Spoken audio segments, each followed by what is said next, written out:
Well, thank you very much indeed for your time. Are there any injury updates, particularly against Toby?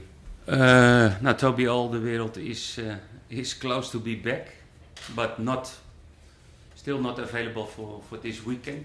But we have good hope that he will be fit enough for next Tuesday, for the next game after Saturday, and that's good news that he is very close to be back. Been frustrating for him because he was playing so well. Yeah, it's always frustrating for everybody, for the manager as well, because you like to have everybody available.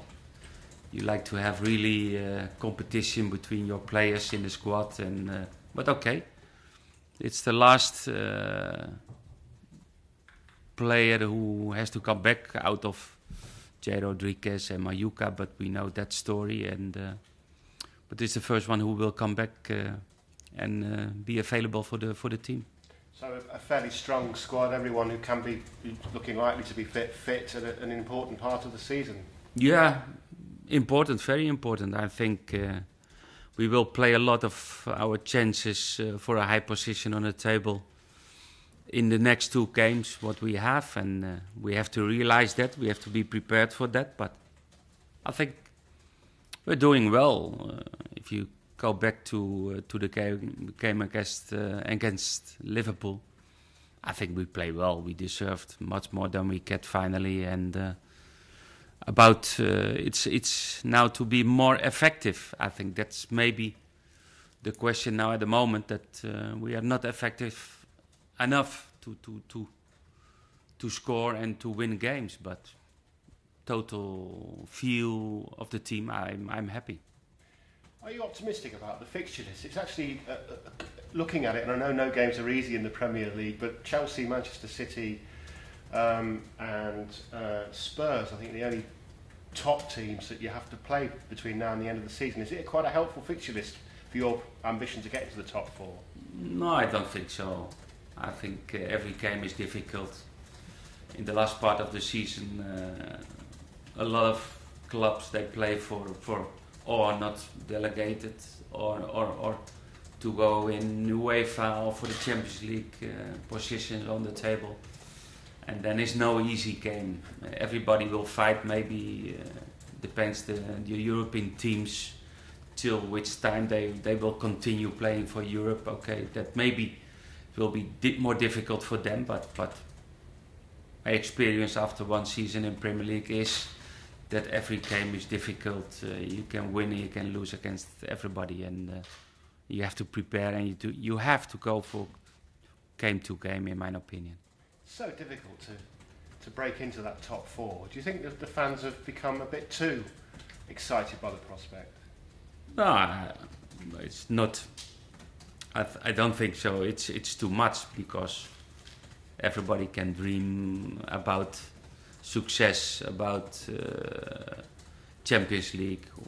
We know exactly our qualities, and we know and we knew it will be a very long season to keep this position on the table. We know that, and of course the big ones normally is not an exception for this season, will be in the highest positions on the league, because they have the best players, they have the best possibilities, and that's normal. Sadio Mane has obviously been scoring recently, apart from obviously against Liverpool when he was dropped for understandable reasons.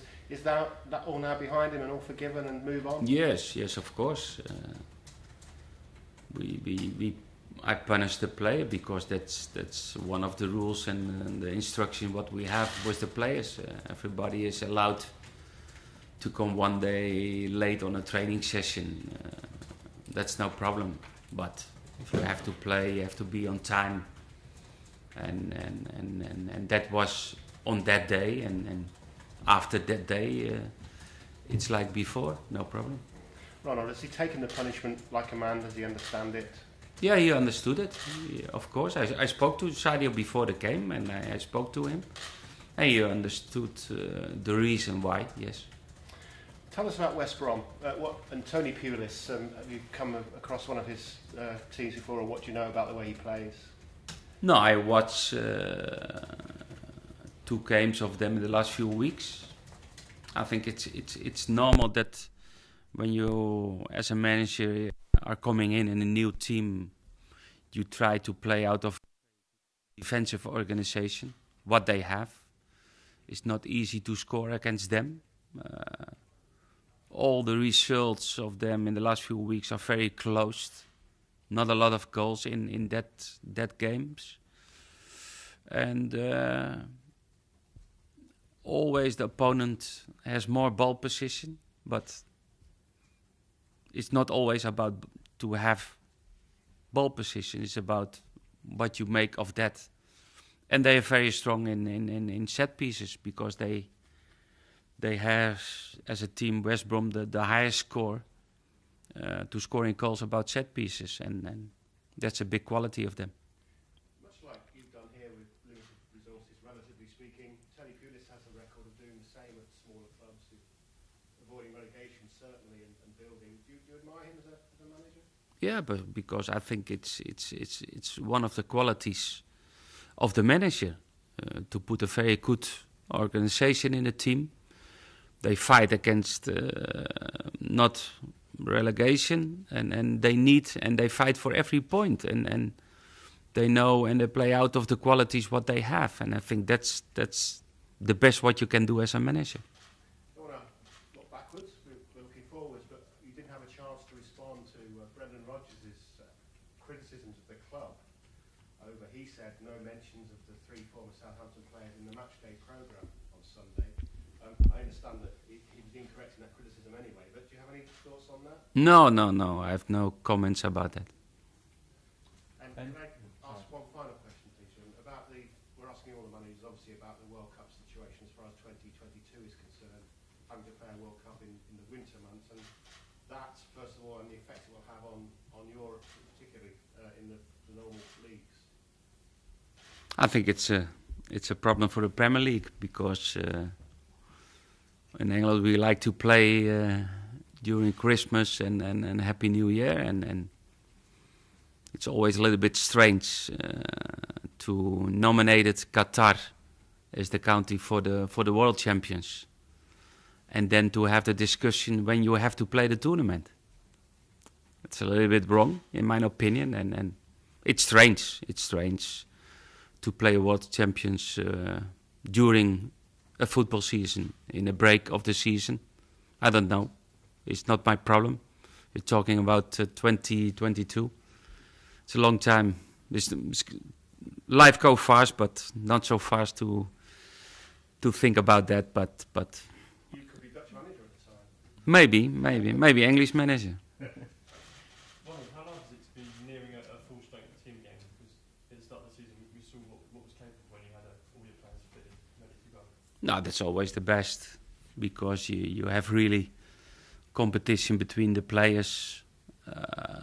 You have a lot of possibilities on the bench to change players or to change the game if you want. That's the best, but injuries are part of football.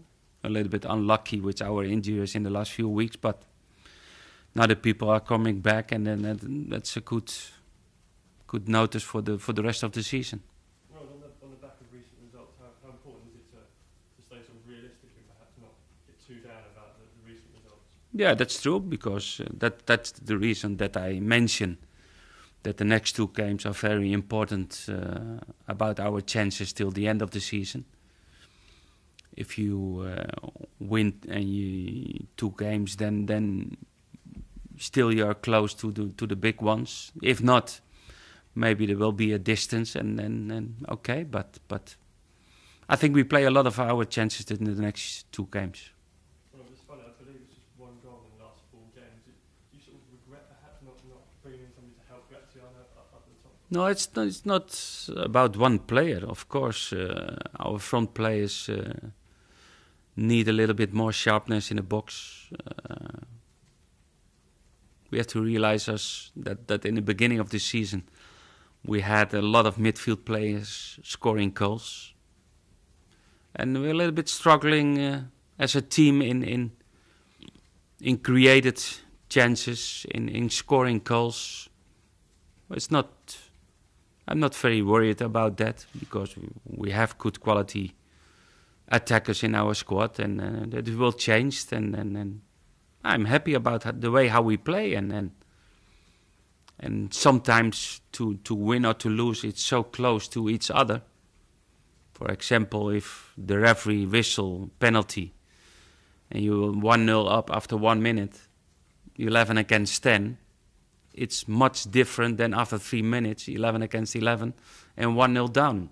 And that's football, and don't go too far away of that.